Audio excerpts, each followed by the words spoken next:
and welcome to the Game Theory Podcast. I'm your host, Sam Vicini. We're powered by CLNS Radio. Today's show is going to be a two-part episode with friend of the program, CJ Moore. Before we get down to Phoenix, first, we're going to talk about some of the NBA draft housekeeping that I haven't really done on the show in a little while here. Some of these decisions that have come over the last couple of days in terms of players either declaring, deciding to stay in school, declaring without an agent, so they will still have to continue to make a decision throughout the next couple of months. Then we're going to talk about an odds thing that CJ wrote up over at Bleacher Report, kind of handicapping the field in terms of where each team falls in terms of odds to win the title. So how's it going, CJ? Sam, I'm doing well. How are you doing, man? I can't complain. Are you excited to get down into Phoenix? Yeah, it's gloomy and overcast in Kansas City, so I'm ready to see the sun. Yeah, it's definitely really sunny out here in LA right now. I am excited. Yeah. I'm excited to get down there into the heat, though, because it's been like a little hit or miss in terms of heat recently in Los Angeles. So I just want it to get out of here with your complaining about the Los Angeles weather. I do not want to hear that. I want it to be like 80, 90 degrees constantly. I just want heat. I want happiness. I am excited to get down there. But first, let's talk about some of the guys that are not playing in the Final Four anymore, and I think that the most interesting place to start this conversation is probably Harry Giles. He declared for the NBA draft today. It was not announced officially that he's going to be hiring an agent, but it certainly seems that that's the direction this is going. Anyone that has kind of been around the situation and talked to people around the league, this has been coming regardless of how his season went this year, even though it didn't go up to what he was expecting it to in terms of his standards. So what are your thoughts on Harry Giles declaring for the draft after a year where injuries kind of befell him and his play on the court wasn't really all that strong? Yeah, I think it's probably the right call for him because we're still close enough to when he was awesome in high school that someone's going to take a chance on him in the first round. And if he were to have come back next year and had the same kind of year he had this year, I think he could have slipped all the way to the second round. And so in that way, it's smart. I also think it's really hard to evaluate and judge him because there is the concerns with the knees and will he ever be right again? But yet there's also the intrigue by what he was before this most recent, I guess basically since the last 2 years before these last two knee injuries. So yeah. It's one of the more unique situations in the draft I can think of. Yeah, no, I totally agree with you that for me, it is the most unique situation that I can think of in the NBA draft, to be honest. I can't think of someone whose draft range, which right now for me, I think you could slot him anywhere from the late lottery all the way down to like number 40 and be pretty spot on in terms of your evaluation. I wouldn't complain. I can't remember someone with that kind of volatile stock. Can you? Well, Scal Labissiere last year, yeah. I think was kind of all over the board. And, you remember he started really, really high. And basically he got drafted on kind of what he was before he got to Kentucky in some ways, I think.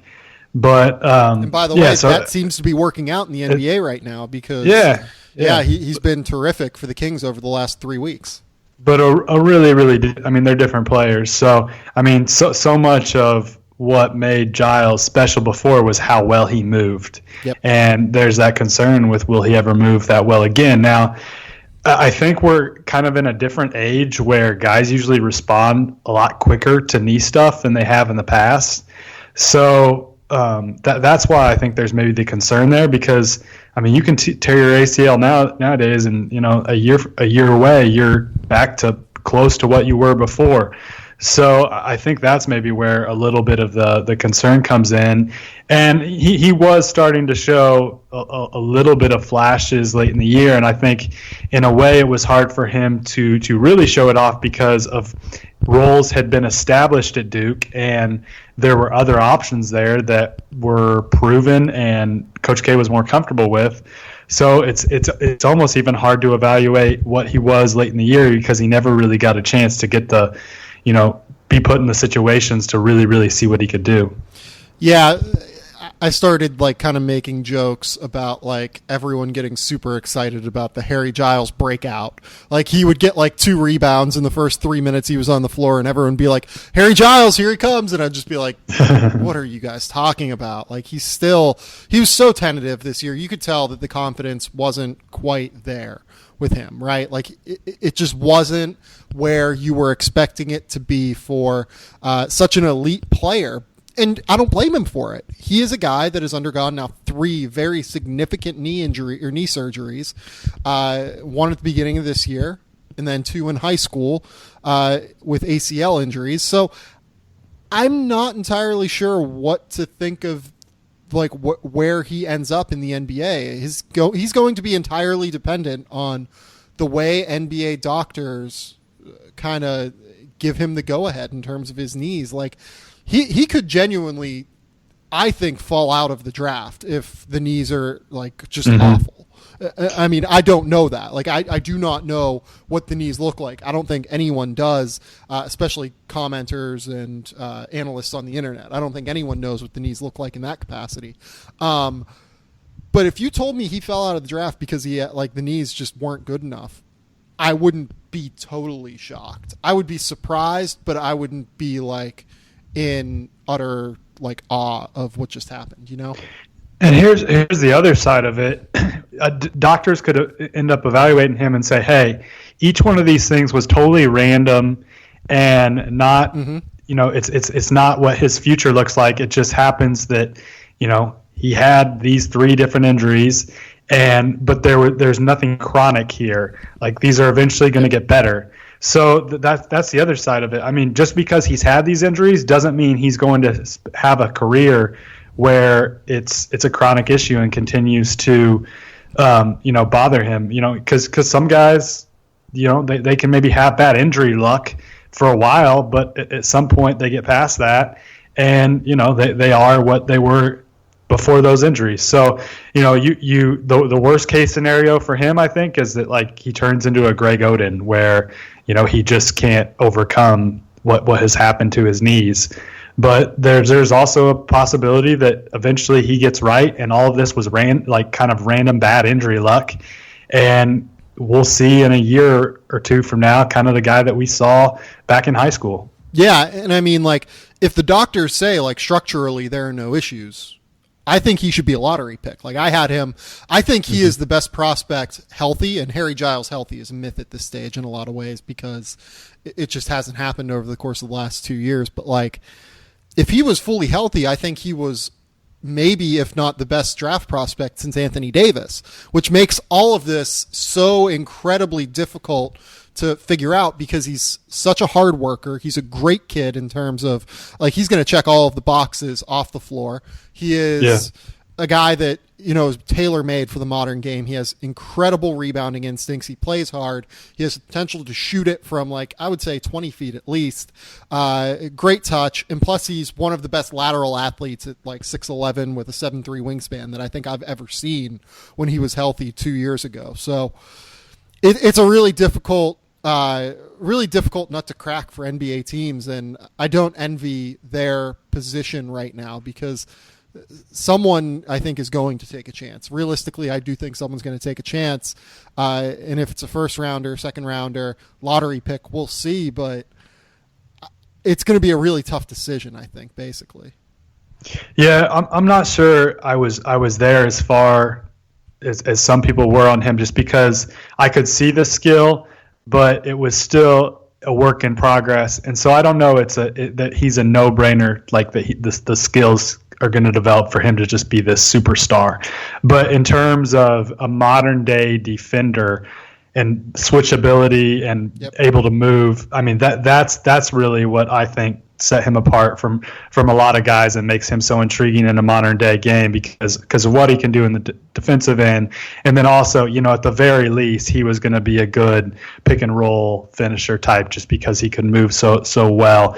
I think that maybe some people made a little bit of a leap thinking that his skill stuff would really come around, and it still might. But I think if he was super skilled a super skilled guy, that stuff would have shown up more at Duke this year, and you kind of saw how limited he was when he didn't have the explosion in his legs.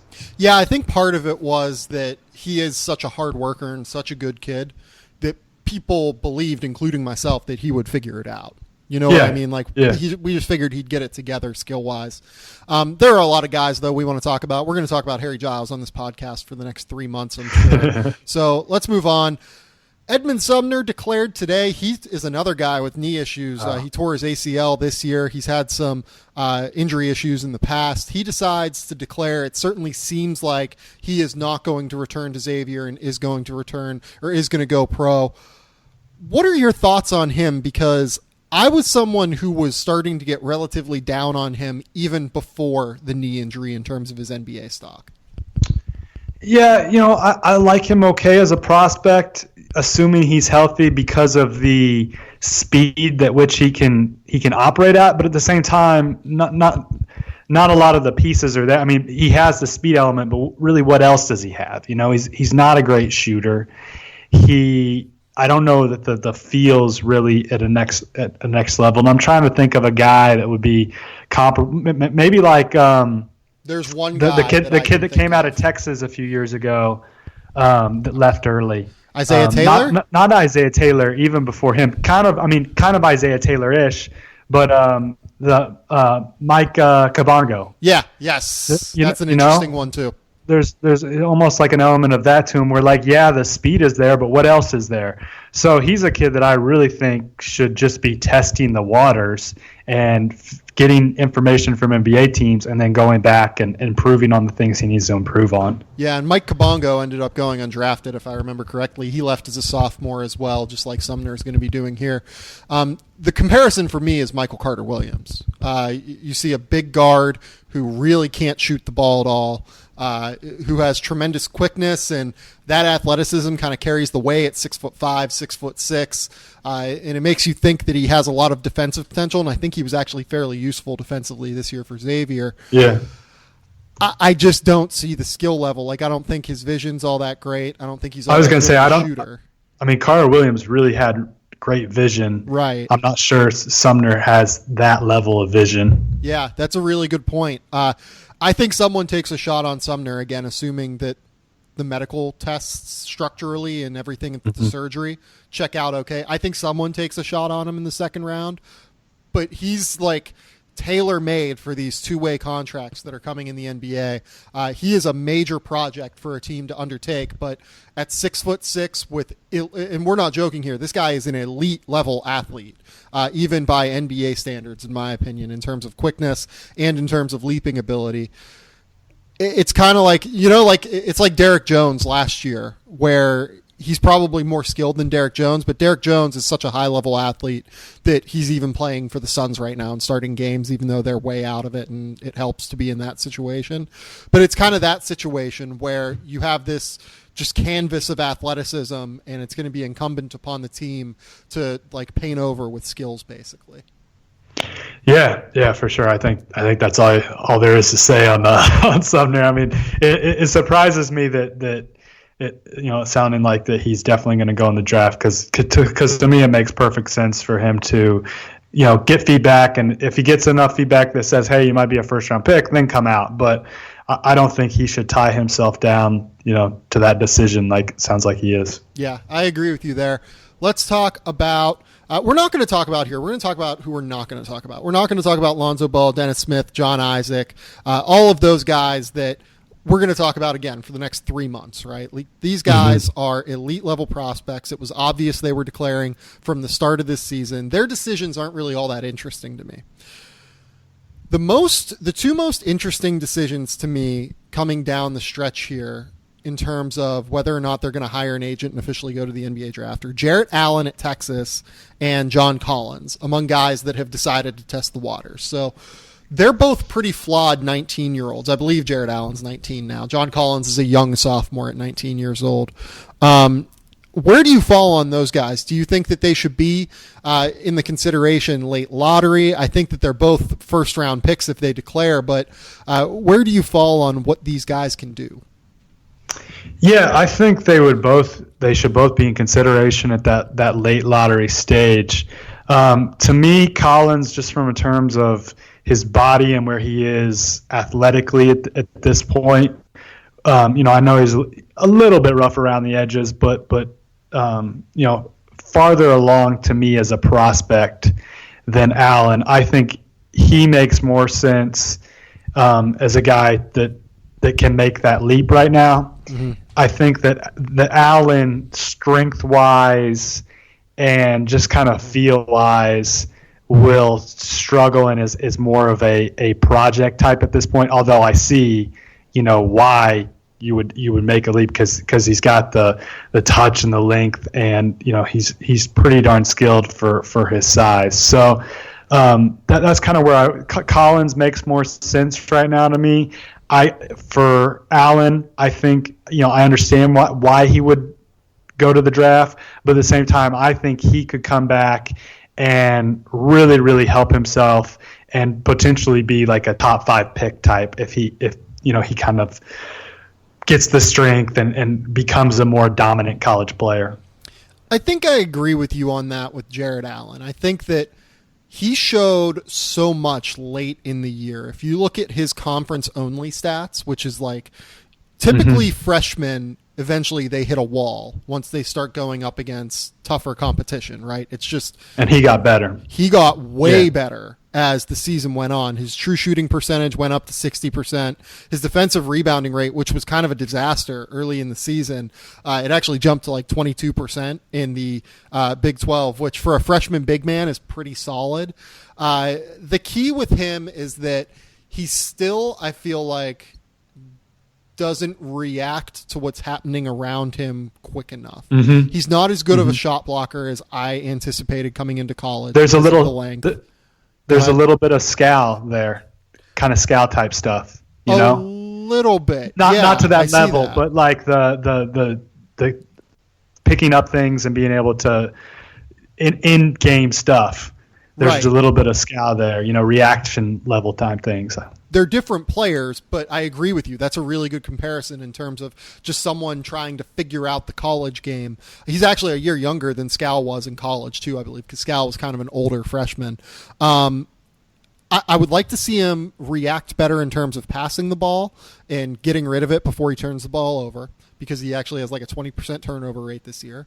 I would like to see him get better at being a primary rim protector, which I think is very much in his toolbox as a guy with like a 7'6" wingspan at 6'10", 6'11" tall.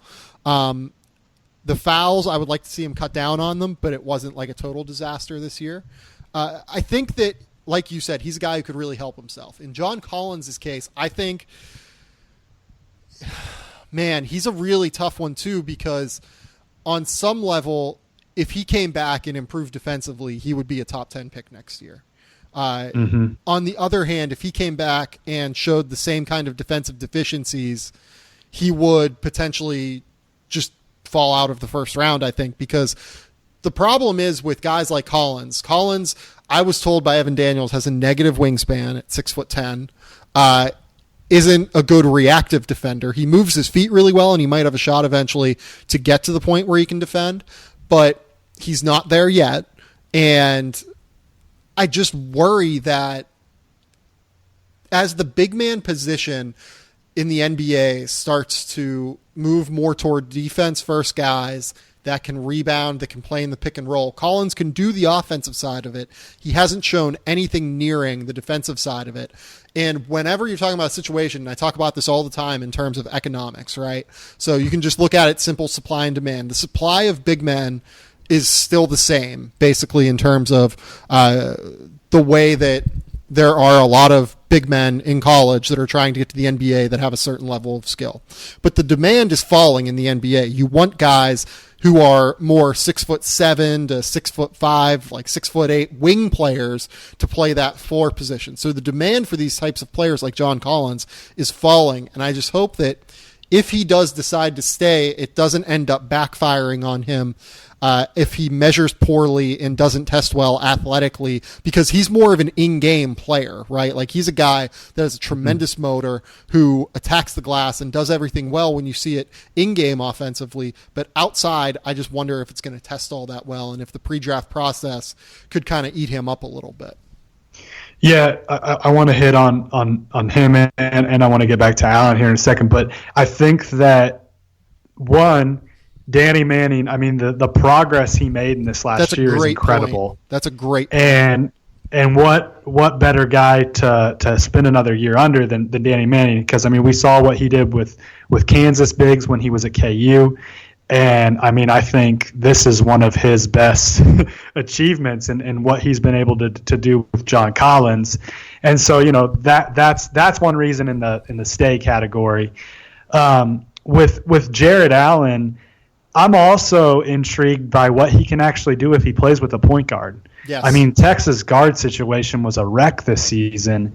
And I know they've got is it Matt Coleman, kid that's coming in from Oak Hill? Yep. And, I don't know a ton about his game, but I do know that he's supposed to be more of a true point guard, and I'm sure they'll play him at the point next year. And, that was one issue with Texas this year, was their strength was their inside guys, but they didn't have anybody to get it into them, and then they didn't have anybody to space it once it was in there to them. So one quick point on that I want to make. Andrew Jones is being talked up as like a potential first-round pick if he was to Glare, and I don't see that at all with him, to be honest. No, he's another guy that's kind of like Sumner. He's got elite speed, and I mean, he's a worse version of Sumner, right? Like, he's got elite speed, he's got good size at 6'4", but he really doesn't do, he really has the no feel type things that, he needs a lot of seasoning. I mean, if he goes to the league, he's an immediate D-League guy. Yeah. So that's probably the one, Sam, that I was most surprised by when I saw him showing up in first rounds. It's like, okay, are we drafting track athletes at this point? So I agree with you. That was one that just kind of blew me away. I saw that too earlier this year, and I was just like, that kid's not even close to ready. But anyway, if Allen stays at Texas and gets a point guard that kind of understands where to get him the ball, maybe we can see him more in pick and pop, because Texas, their offense this year was kind of a train wreck. Mm-hmm. Two more names here, Semi Ojeleye and Donovan Mitchell. I think Ojeleye should probably go.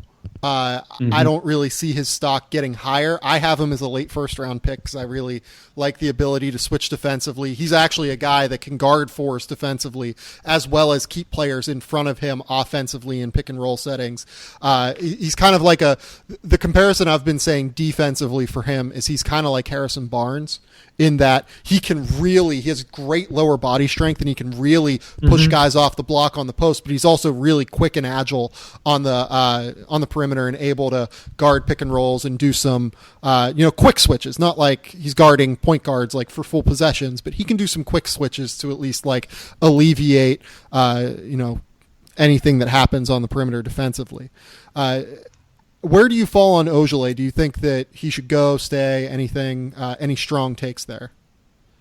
I think the going makes sense, because I don't think people realize how great a year he had at SMU, and I don't know that he can do any better than he just did this past season, because he had an excellent season.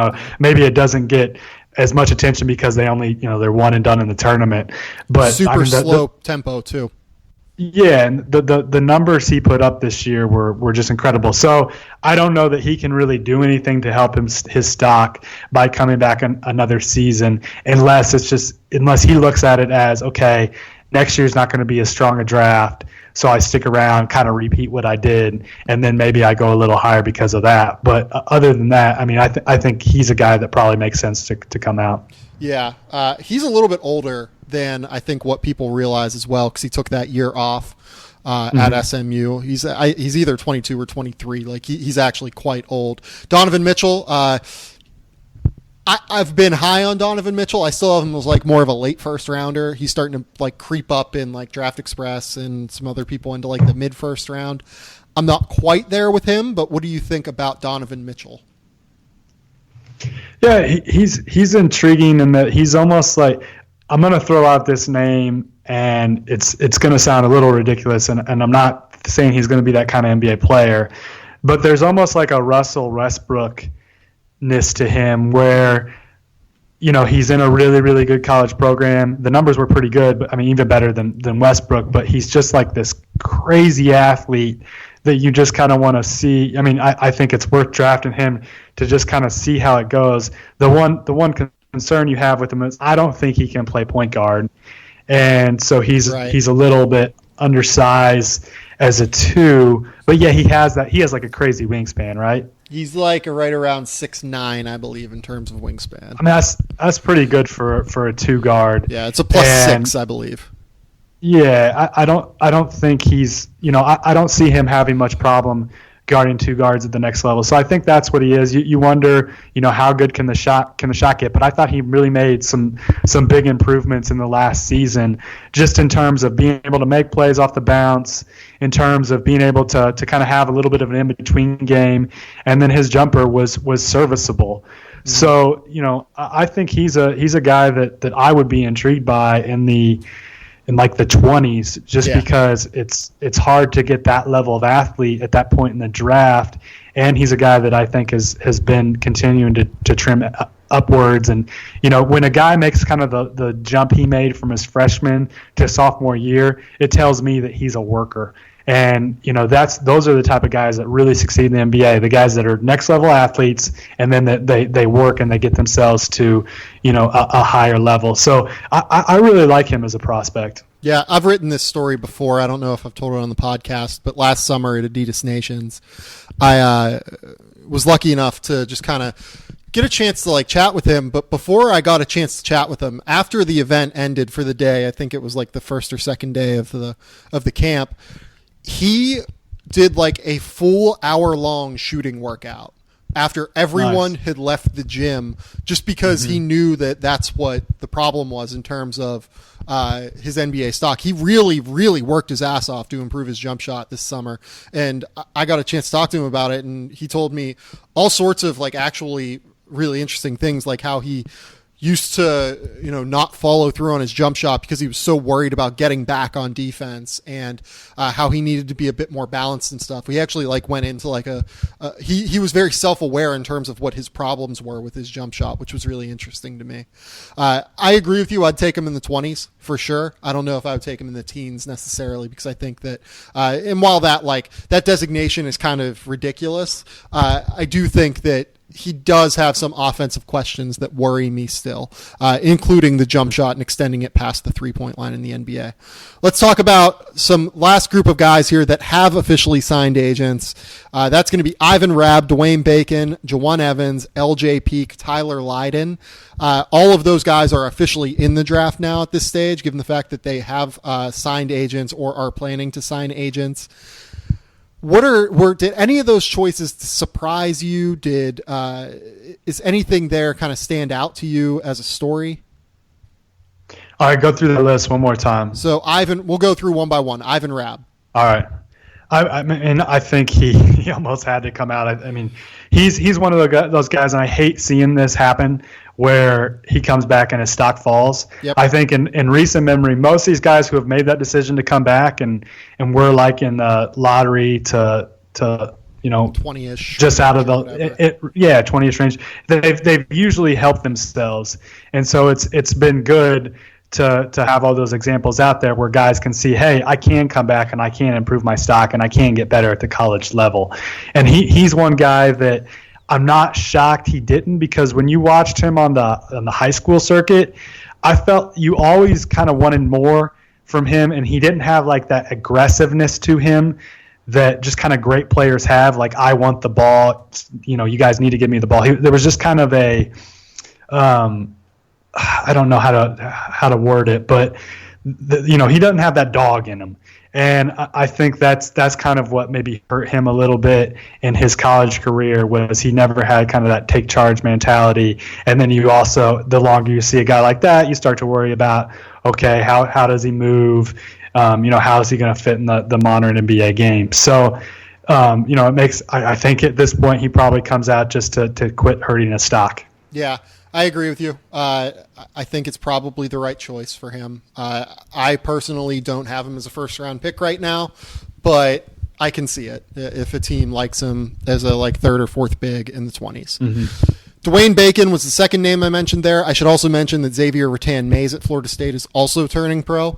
That's not really a surprise necessarily.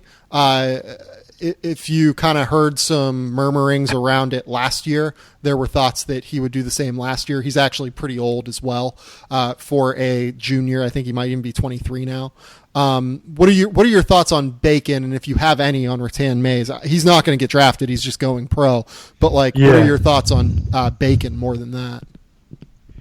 Bacon's another guy that you just kind of, I don't know that he can really improve his stock.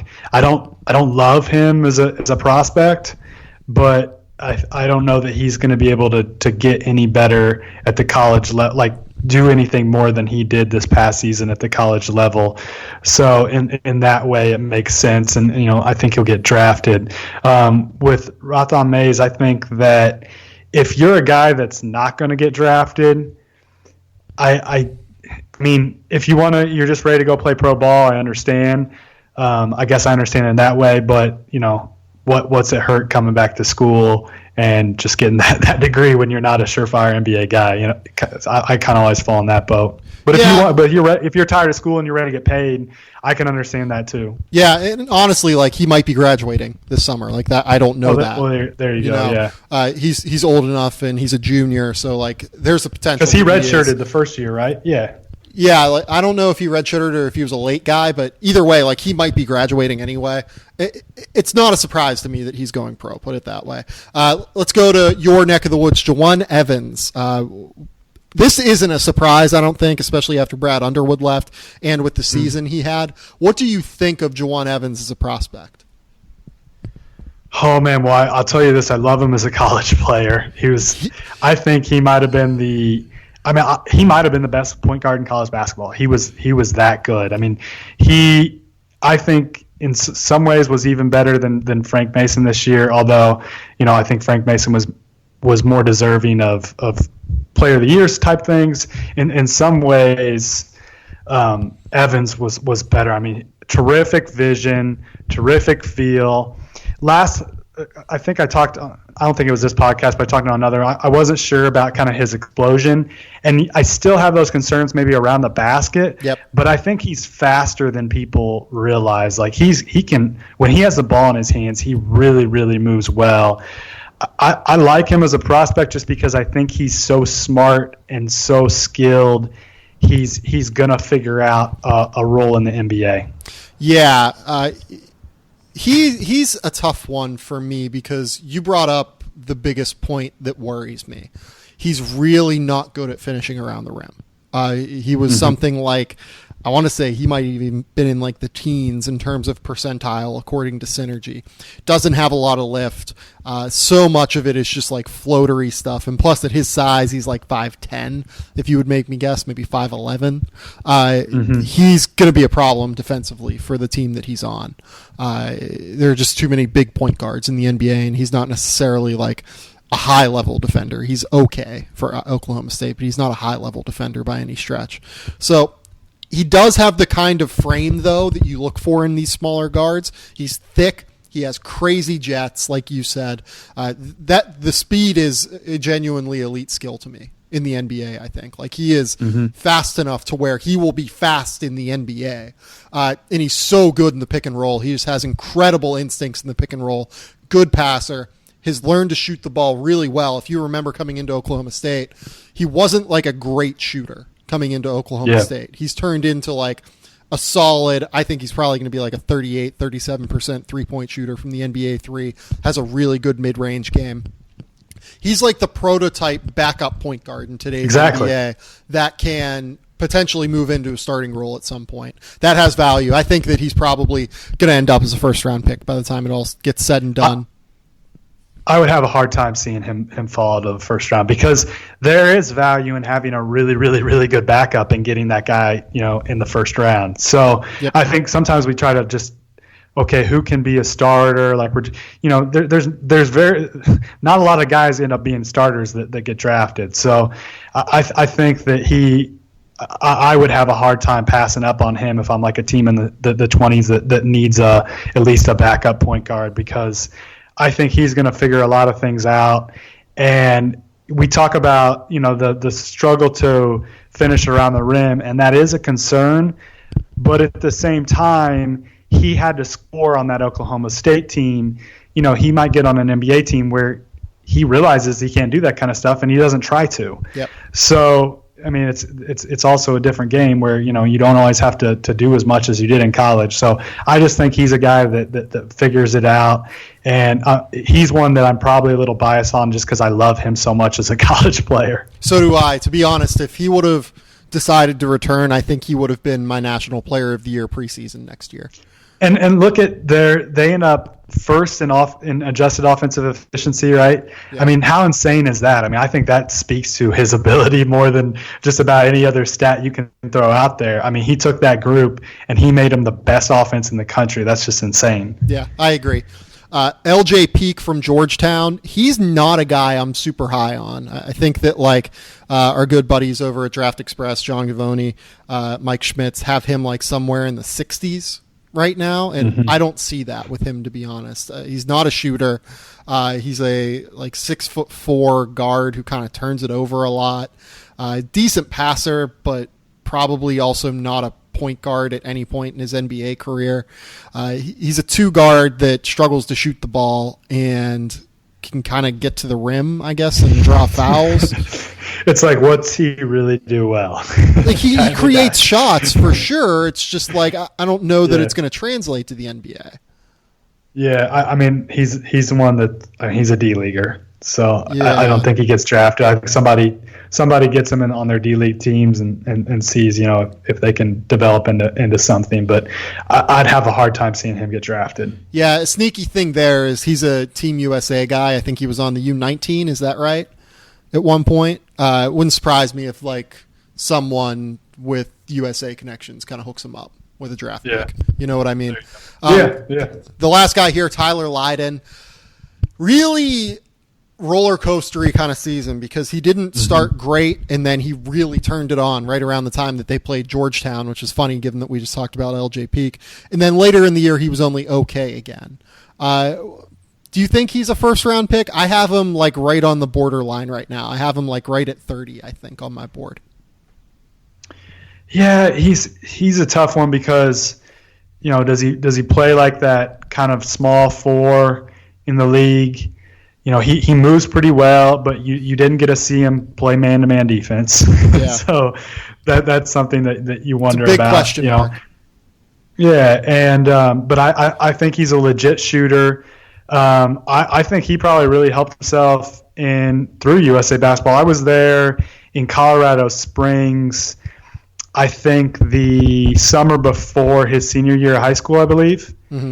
And he played it was Canada and all the teams in this side of the world in that little tournament, and he was really, really impressive, and a guy that I didn't really know much about at that time, and I was shocked. I think he was ranked in the 70s at that point or something like that, and I was kind of shocked, why isn't this guy ranked higher? He could really, he kind of played the wing for that team, he really shot it well, and so, I think he's just kind of a heady player who understands his role. And Syracuse was maybe never had really an ideal team for him. I mean that last year they were his freshman year maybe a little bit better, but last year they didn't really have guys that could really get him in positions to super succeed. He needed to play with a Tyler Ennis type, And then I think you would have saw the best version of him. So I'm not sure in college we really got to see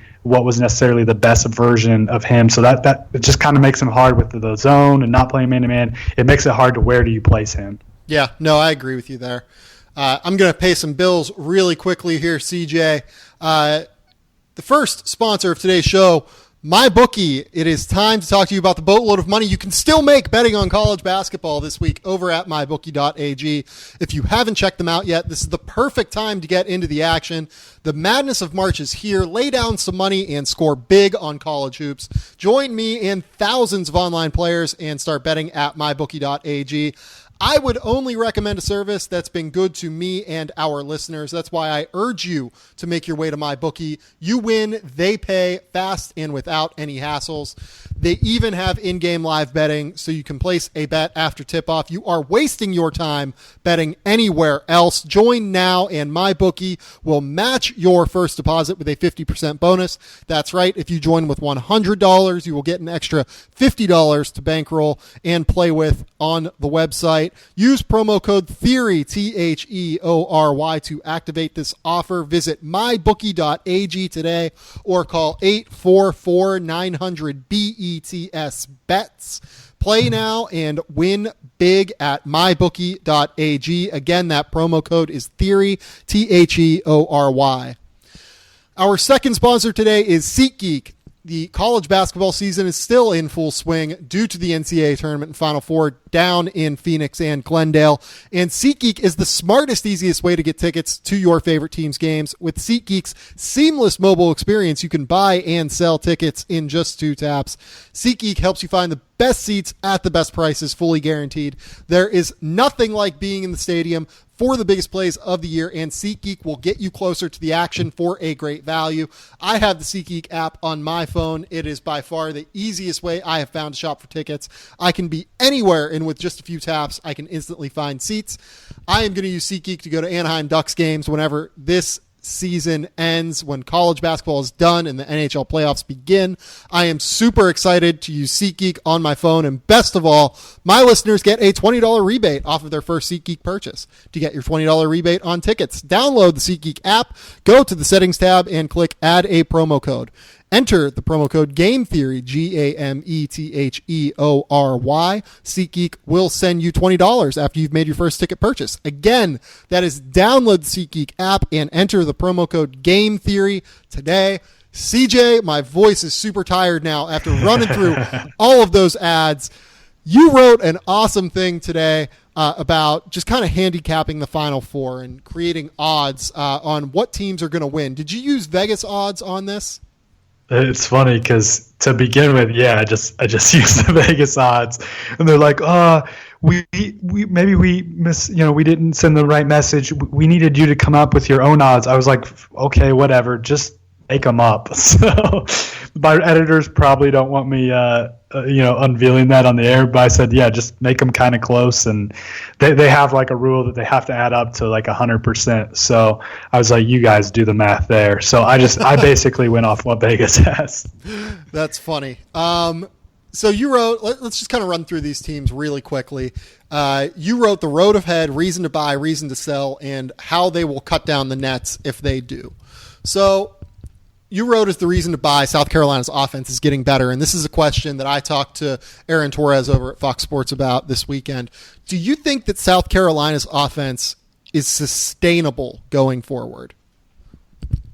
Well, just because it's 2 more games, yeah, sure. I think if it was, 6 more games, probably not. But I think what they've figured out is, they've been going through Thornwell all season, but I think they've even been set him up in even smarter ways in the tournament. They just really, really have a good understanding of where to get him the ball and where he can be successful. And maybe teams who haven't seen him all season and don't have him scouted as well have just struggled to guard him a little bit. And then I also think that with South Carolina's defense and the ability when you haven't seen them before, to me, South Carolina and West Virginia are similar in that when you're not used to playing that kind of team, it's like a shock to the system. Yep. And you just kind of really don't know how to run offense against them. And their pressure creates turnovers, and those turnovers lead to obviously easy buckets. So I think that's also helps when you get to a tournament setting for a team like South Carolina, is they kind of maybe even get some easier buckets than they got during their conference play when teams have them so well scouted and are maybe more used to playing against that style because they do so, at least once or twice a year. CJ, thank you so much for taking a lot of time to talk there. I needed to rest my voice after those ads.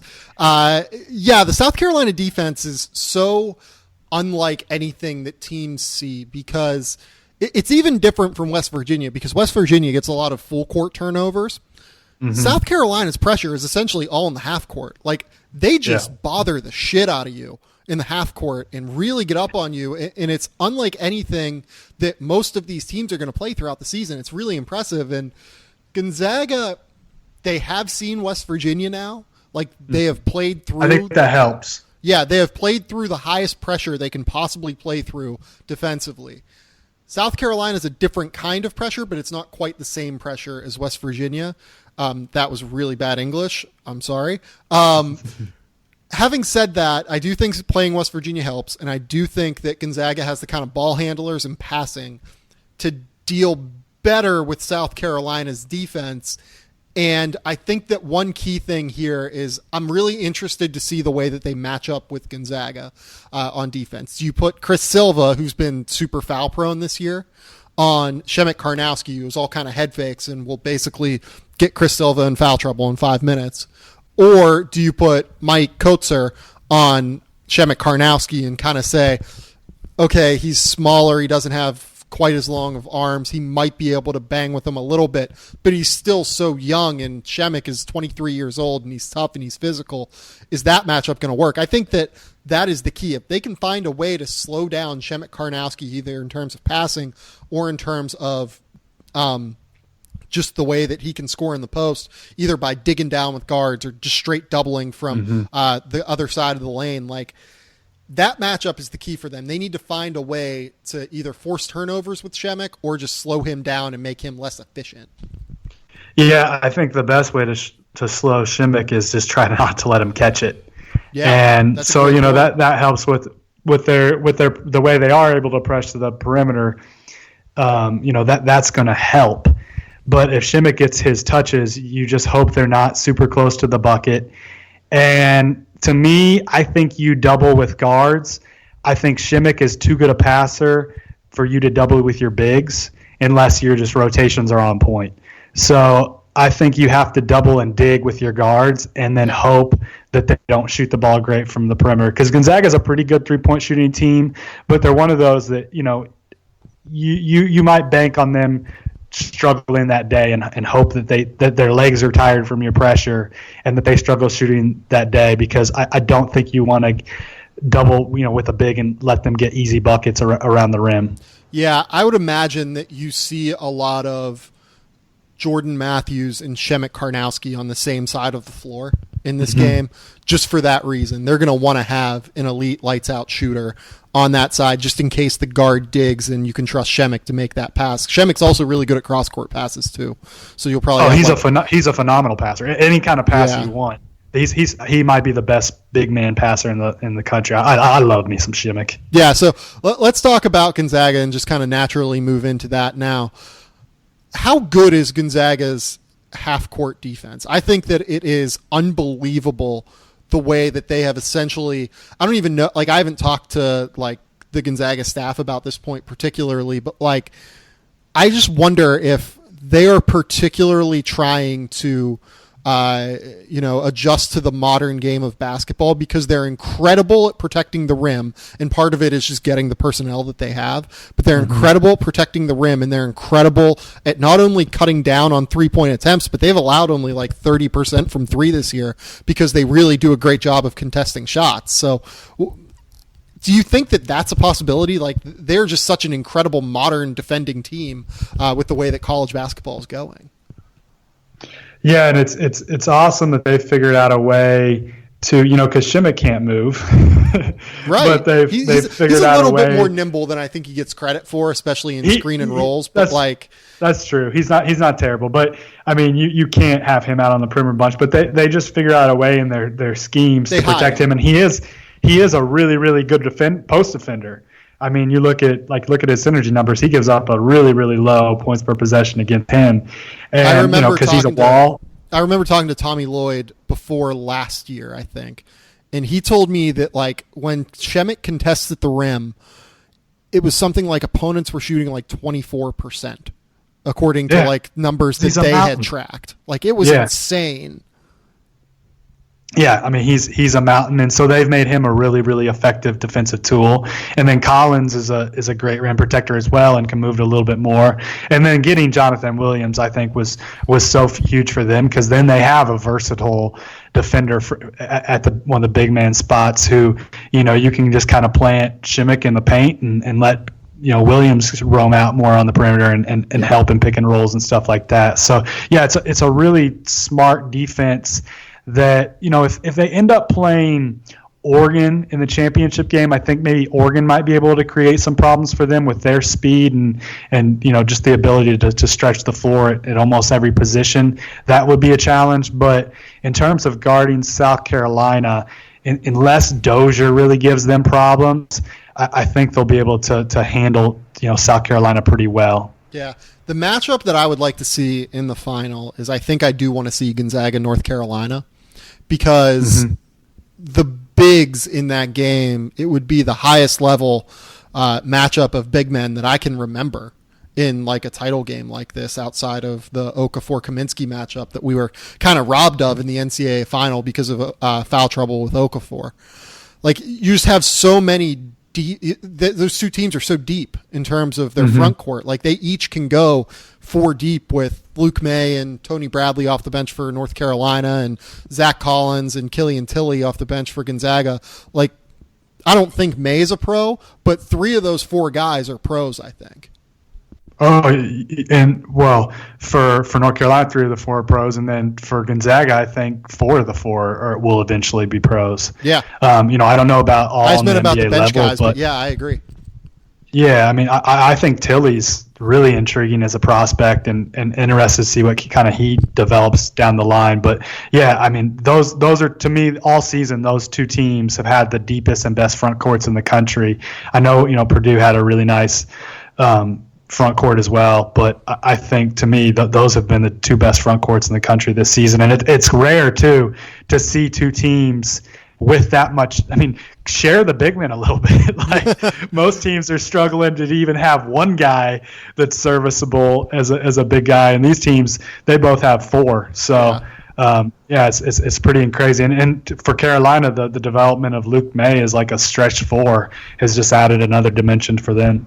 Yeah, so where are you at on North Carolina here? Because this is something I talked about with Jeff Eisenberg yesterday. I think that the key in their game against Oregon is going to be Dylan Brooks, because if you look at what North Carolina has struggled with, and this is something that you mentioned really articulately and well in your thing, is that they struggled with guys like Jason Tatum, and they struggled with someone like OG Anunoby this season for Indiana whenever those 2 teams played early in the season. Do you think that the fact that Oregon is such a bad defensive rebounding team is going to play into North Carolina's hands more, or do you think that the small ball aspect of Oregon is going to play out of North Carolina's hands more? Here's the key. So in the KU game, the problem for Kansas is when they drove at Bell, they'd either get their shot blocked or he'd change it enough to where he could grab the rebound himself. And they never made Bell pay for like going at everything. Like you've got to be able to get shots up that then your big men can go and just put them back. And Bell changed shots so much that KU wasn't able to do that. Now, KU didn't have anybody to throw it inside and kind of – because like a guy like Bell, he moves so well. I just think you have to put your body on him. And, maybe Meeks will be able to put his body on him and just, use angles and stuff like that to beat him, because you can't just use him. You can't go around him, and, it's even hard to go over him. But if he has – like if he's guarding in space and he's helping, he's such an effective defender. So I'm going to be interested to see how Carolina does going at him through post touches. But for on the Carolina side, I think what they could really struggle with is right now a Dylan Brooks Dorsey pick and roll is almost unguardable. Yep. Because you have to really, really hedge hard on Dorsey because he's shooting the ball so well. And then if you do that and you end up getting Brooks where he has a couple steps on his guy who's in recovery mode, Brooks is so hard to guard when you're in recovery mode. And that's what really gave Kansas problems. That's why Josh Jackson picked up his second foul, because he was recovering and Brooks just gave him a head fake and he went around him and Jackson put his hand on him and that got him his second foul. So I think that getting out to Brooks on the perimeter is going to be such a challenge for Carolina, and that to me is probably the biggest question mark going into that game. Is Carolina going to be able to handle Brooks? Because I could see him going off for like 25 or 30. Mm-hmm. Yeah, no, I agree with you there. I think that another aspect of this game that's really interesting to me is how Oregon matches up with Justin Jackson. They don't really have like a bigger wing to throw on him because they're going to have to play Dylan Brooks the 4 so often. So is anyone on Oregon going to be able to affect Justin Jackson's shot enough? Yeah, I don't know. I think you put one of your guards on him. Probably the only problem with putting Dorsey on him is that Jackson moves around so much. Yeah, you worry about wearing Dorsey down. I'd actually put Ennis on him. I think they probably put Ennis on him because Ennis can. I think you can maybe push Jackson around a little bit with a guard like that, and so you just try to crowd him. And yeah, he's going to get his shots, but I think when you crowd him and maybe take away his legs a little bit, then that's the best way to guard him. So he's going to get his shots. You just try to make those shots really, really difficult. Yep. And then finally for Oregon, do you think that they have the front court depth to be able to withstand if Jordan Bell gets in foul trouble against this team? Because I think that that's a final key for them. They need to make sure that, and Jordan Bell's really good at avoiding fouls. He is actually one of the better bigs in the country at that underrated skill, especially since Chris Boucher went out. But if he gets into early foul trouble, do you think a guy like Cavell Bigby Williams can actually even stem the tide against this awesome front line?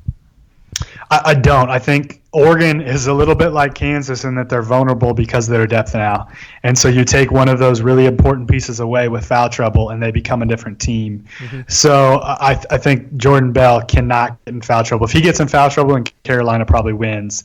But like you said, he's really smart about not getting in foul trouble. And that's why if you're Carolina, I think you try to attack him through the post right away and see how he's able to guard that and maybe try to get a couple ticky-tack fouls on him early on, because I think Oregon becomes a completely different team and not nearly as effective defensively if you take him off the floor. Mm-hmm. So in these odds that you kind of arbitrarily created, you had Gonzaga as the highest, the best odds to win the title. Would you say that they are your favorite to win the title right now? Oh, man.